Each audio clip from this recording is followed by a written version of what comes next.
আসসালামু আলাইকুম। আজকে অষ্টম শ্রেণীর হচ্ছে এই যে কাজ নাম্বার ১ আমি বোঝাবো দেখেন। খুব সহজভাবে সুন্দরভাবে বোঝাবো। আপনারা একটু বোর্ডে লক্ষ্য করবেন।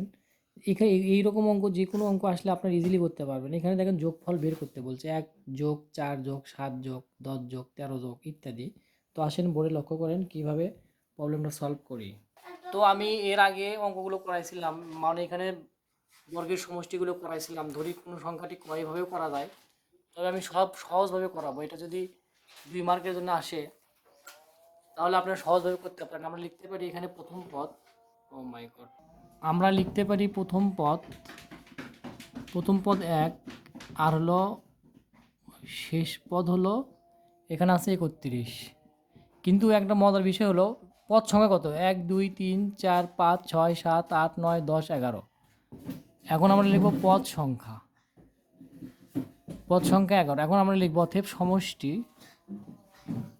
সমষ্টি এখানে প্রথম পদ যোগ শেষ পদ গুণন পদ সংখ্যা। আমরা এই সূত্র অ্যাপ্লাই করে অঙ্কটা করবো। এখানে ২, প্রথম পদ হচ্ছে ১, শেষ পদ হলো ৩১, পদ সংখ্যা হলো ১১। পদ সংখ্যা কত, ১১। পদ সংখ্যা হলো ১১। এখন দেখেন কত হয়।